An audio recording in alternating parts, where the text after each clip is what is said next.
வணக்கம். பல வருடங்களுக்கு அப்புறம் மாற்றம் வருமா வருமா அப்படின்னு சொல்லிட்டு எதிர்பார்த்த மாற்றம் வந்துருச்சு. கூட்டமெல்லாம் ஓட்டா மாறிடுச்சு.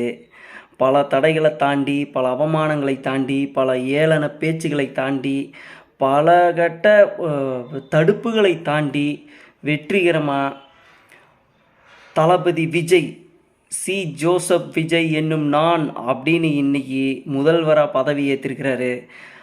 அந்த நம்ம தளபதி விஜய் அவர்களுக்கு என்னோட மனமார்ந்த மகிழ்ச்சிகரமான வாழ்த்துக்கள்.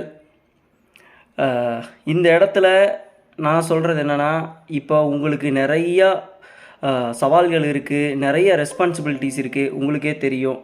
அதே மாதிரி மக்களாகிய நமக்கும் நிறைய ரெஸ்பான்சிபிலிட்டிஸ் இருக்குது.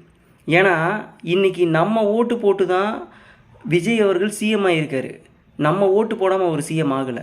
அப்போது அவருடைய ஆட்சிக்கோ அவருடைய பேருக்கோ கெட்ட பேர் வர்ற மாதிரி நம்ம நடந்துக்கூடாது. ஃபஸ்ட்டு நம்மளே ஓட்டு போட்டுட்டு நம்ம தப்பு பண்ணணும் அப்படின்னம்னா கடைசியில் அவரை குறை சொல்கிற மாதிரி நடக்கக்கூடாது. அப்போ இதுவே சாக்காடாக எடுத்துகிட்டு இத்தனை காலமாக வாழ்ந்தவங்க எப்படா அப்படின்னு சொல்லி காத்துக்கிட்டு கண்கூத்தி பாம்பு மாதிரி காத்துட்டே இருப்பாங்க எந்த நேரமும். அதுக்கு நம்ம எந்த காரணத்தை கொண்டும் நம்ம இடம் கொடுக்கக்கூடாது. இனிமேல் மக்களாகிய நமக்குள்ளாரையும் மாற்றம் வேணும்னு சொன்னது மாற்றம் வந்துருச்சு. அந்த மாற்றம் இனிமேல் மாற்றம் வந்துருச்சு, நம்ம வேலை முடிஞ்சிருச்சு அப்படின்னு இருக்காமல் நமக்குள்ளாரையும் அந்த மாற்றங்கள் வரணும். நம்ம ரெஸ்பான்சிபிலிட்டிஸோடு நடந்துக்கணும். இந்த நம்ம கொண்டு வந்த இந்த மாற்றத்துக்கு நம்மளே அதுக்கு பழி சொல் வர்ற மாதிரி காரணமாக நம்ம இருக்கக்கூடாது. அதனால் மக்களாகிய நம்ம முதல்ல ரெஸ்பான்சிபிலிட்டிஸோடு நடந்துக்கணும்.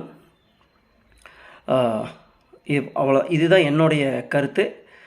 கண்டிப்பாக அடுத்த வீடியோவில் பார்ப்போம். மீண்டும் நமது தளபதி ஜோசப் விஜய் அவர்களுக்கு என்னுடைய வாழ்த்துக்கள்.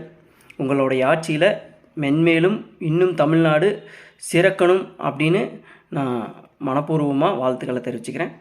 பாய், நன்றி.